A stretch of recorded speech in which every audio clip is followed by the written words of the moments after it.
Good morning. My name is Trond Søraas. I'm the CFO here at SpareBank 1 SMN, and I will take you shortly through the results for the second quarter of 2026. To summarize the quarter on a single page, the second quarter was a very strong quarter for SpareBank 1 SMN, with a significant improvement in earnings compared with the first quarter. We saw solid underlying business performance, a more stable net interest income, low credit losses, a stronger contribution from associated companies, and a continued strong capital position. Profit after tax amounted to 1,179 million Norwegian kroner, corresponding to a return on equity of 16.2%.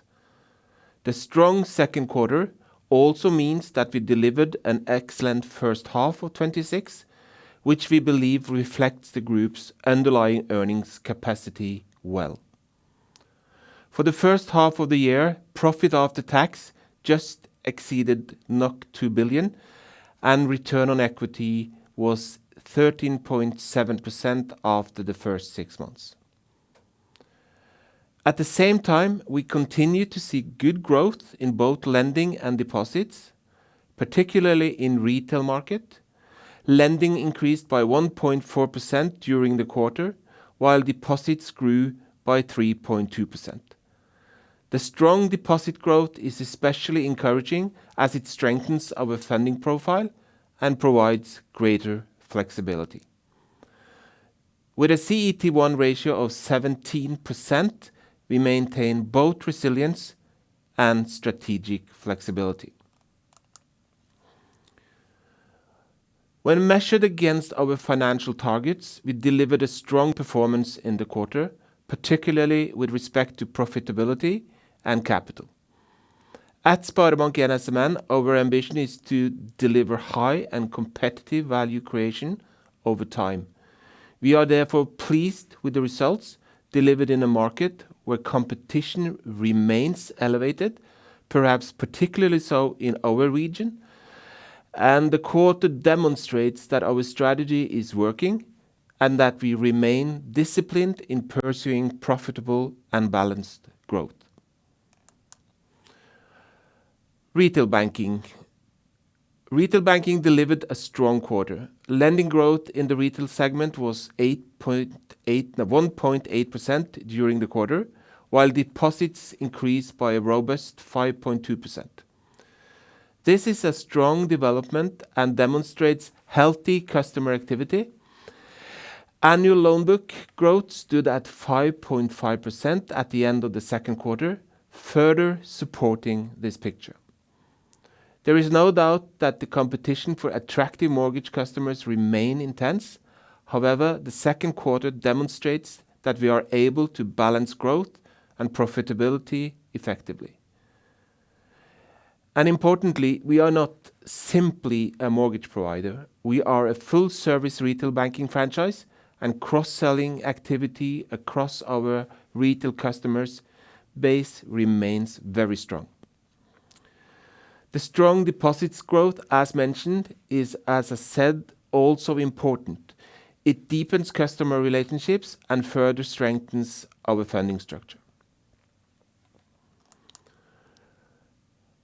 Moving on to the corporate side. In the corporate segment, lending grew by 0.5% during the quarter, which can be characterized as moderate growth. Excluding the construction and real estate related sectors, we continue to experience healthy activity level across the regions. The volume of opportunities currently under assessment in our corporate market is stronger than the sentiment indicators from the regional network survey might suggest. However, ongoing margin pressure means that we remain disciplined and selective when pursuing growth opportunities. Taking a closer look at the income statement for the second quarter, we see that profit after tax in the second quarter was 1,179 million Norwegian kroner, compared with 849 million Norwegian kroner in the first quarter. There are three main explanations for this improvement. First, Underlying operations remain strong. Net interest income has stabilized and costs are lower.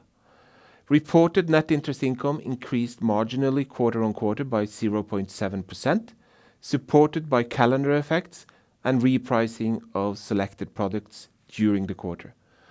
However, adjusted for commissions from the covered bond companies, the underlying net interest income declined by 1.6% quarter-over-quarter. Like most other banks, we implemented a rate increase in early July.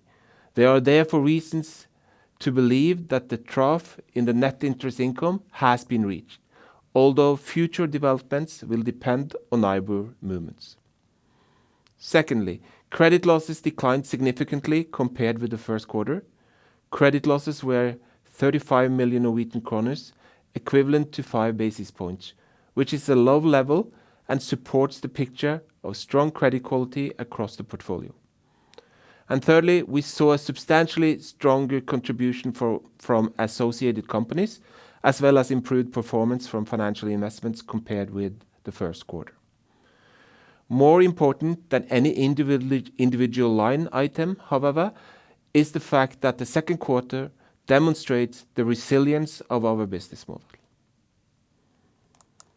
Looking at fee and commission income, we see that because one of SpareBank 1 SMN's key strengths is the breadth of its earning platform, which reduces earnings volatility and supports long-term profitability. The second quarter is traditionally a strong quarter for non-interest income, and this year was no exception. The development was broad-based across our business areas. Fee and commission income, excluding the covered bond companies, increased by 42 million Norwegian kroner from the first quarter, equivalent to a growth of 7%. In an environment where the net interest income remains under pressure, this diversification becomes even more valuable. Over to costs. On the cost side, we saw a positive development during the quarter. Total costs were reduced by 31 million Norwegian compared with the first quarter, of which 20 million Norwegian kroner came from the banking operations. Costs were flat year-on-year at the group level and down 30 million Norwegian kroner in the bank. This reflects continued cost discipline across the organization. We remain committed to our ambition of replacing only half of employees who leave the bank. At the end of the first half of this year, this replacement ratio stood at 56%. At the same time, it is important to emphasize that we continue to invest where necessary. Artificial intelligence, skills development, and regulatory compliance are all areas where sufficient capacity remains essential. Our objective is to become more efficient, not simply less expensive. Associated companies and contribution from them, we saw 355 million to earnings during this quarter, driven primarily by strong results from the insurance businesses, including Fremtind. This represents a significant contribution and is an important driver of the earnings improvement compared with the first quarter.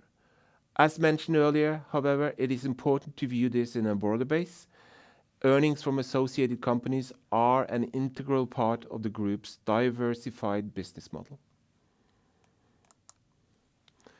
Credit losses for the quarter amounted to 35 million Norwegian kroner, compared with 100 million in the first quarter. The majority of losses in the quarter were related to individual exposures, distributed as relative small provisions across several exposures. This represents a low level of losses, both historically and relative to the size of the portfolio.